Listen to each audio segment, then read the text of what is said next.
ये तो खड़े हैं हमसे तीन तीन। जी हाँ, ये नज़ारा है सेवक गुलमा रेल सेक्शन का, जो कि पश्चिम बंगाल में पड़ता है। और यहाँ पर आप देख सकते हैं कि किस तरीके से हाथी पटरी को क्रॉस कर रहे हैं, यानी रेल पटरी पार कर रहे हैं। और ये नज़ारा आम है यहाँ पर, क्योंकि ये रेल पटरी जहाँ से होकर गुजरती है वो मोहा नदी फॉरेस्ट डिवीज़न है। और इस इलाके में हाथियों का आना जाना लगा रहता है।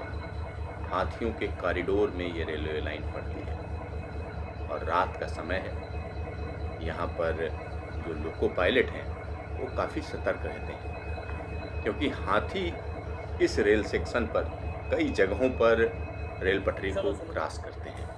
ये देखिए, हाथी जा चुके हैं और जो घबराहट है वो समझी जा सकती है लोको पायलट की। दूसरी बात ये है कि इस इलाके में जितने भी लोको पायलट हैं लगातार ध्यान रखते हैं और कोशिश करते हैं कोई दुर्घटना ना हो, कोई हाथी जो है रेलवे लाइन या हम कह सकते हैं रेल इंजन से हर्ट ना हो, चोट ना लगे उसे। हाथी वैसे बुद्धिमान होते हैं, वो अपने रास्ते को हमेशा याद रखते हैं। और हाथियों का झुंड चलता है, अकेला हाथी नहीं चलता है, पूरे के झुंड के झुंड चलते हैं और एक एक करके वो पूरा ये तो खड़े हैं हमसे तीन तीन। रास्ता या कॉरिडोर क्रॉस करते हैं। यहाँ पर वही नज़ारा है और इसमें देखिए छोटे छोटे हाथी, यानी हाथी के बच्चे हैं। और हाथियों की एक और खासियत होती है, इनमें सामाजिक समरसता होती है, यानी जिसको हम कह सकते हैं आपस में रिश्तेदारी निभाते हैं।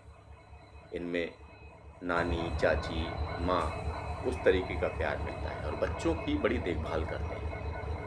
लिहाजा लोको पायलट को सतर्क रहना पड़ेगा। दूसरी बात यह है कि इस तरीके के फॉरेस्ट से, जो कि हम कह सकते हैं संरक्षित फॉरेस्ट है, वहाँ पर पहला हक वन्य जीवों का है, वहाँ पर पहला हक रेलवे का नहीं है। लिहाजा रेलवे के कर्मचारी पूरी तरीके से सतर्क रहते हैं।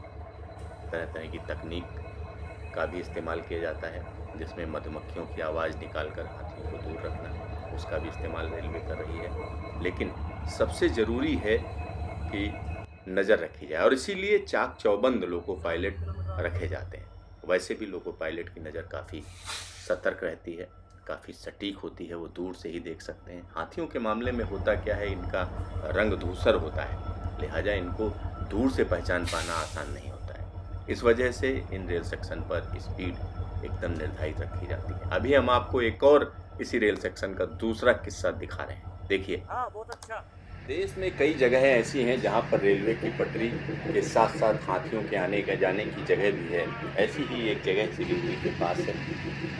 जब लोको पायलट ने पटरी के पास हाथी को देखा तो उसने ट्रेन में ब्रेक लगा दिए, इंजन रुक गया। हाथी दूर से रेलवे का इंजन देखता रहा, फिर अचानक हाथी रेल इंजन की तरफ चल पड़ा। जब लोको पायलट ने देखा हाथी इंजन की तरफ आ रहा है तो वो घबरा गया, लेकिन गजराज रुके नहीं, वो इंजन के पास आए। इंजन में मौजूद लोको पायलट घबरा गए, लेकिन हाथी ने रेल इंजन को छुआ। फिर देखिए क्या हुआ। ये भगवान, इधर नहीं, इधर खोलिए, इधर हॉर्न बजा दीजिए, हॉर्न बजाइए, हॉर्न बजाइए। हॉर्न बजा तो हाथी पीछे हटा, रेल पटरी पर कुछ दूर तक चला, आराम से खड़ा रहा। धक्का दे रहा था।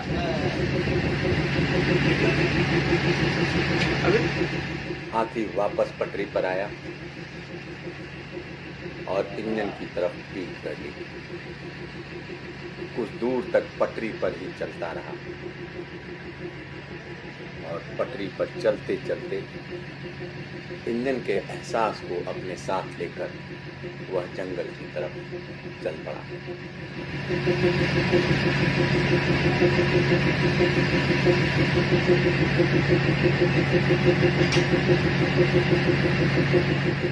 इस घटना को हम आपको एक बार फिर से दिखाएंगे और इस घटना को फिर से ध्यान से देखिए और समझिए कि हाथी कितना बुद्धिमान होता है।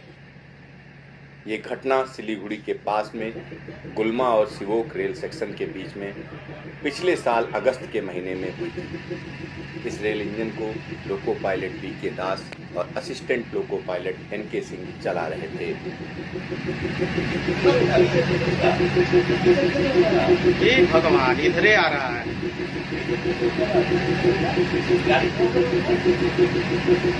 इधरे आ रहा है।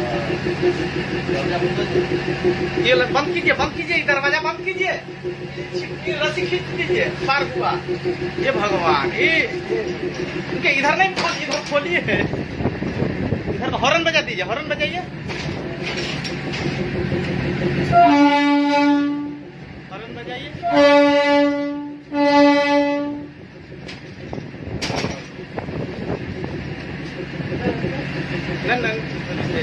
नहीं तो धक्का देता, हॉर्न नहीं बजा रहा तो धक्का दे रहा था।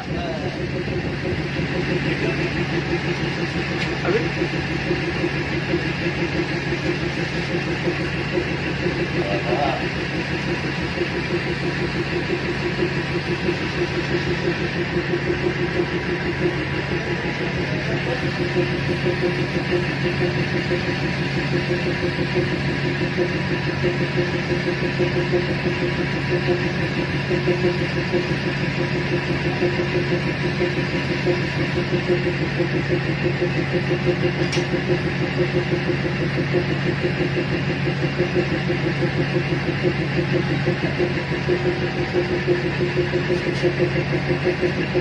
करके ये देख के हम लोग इमरजेंसी तुरंत मार दिए।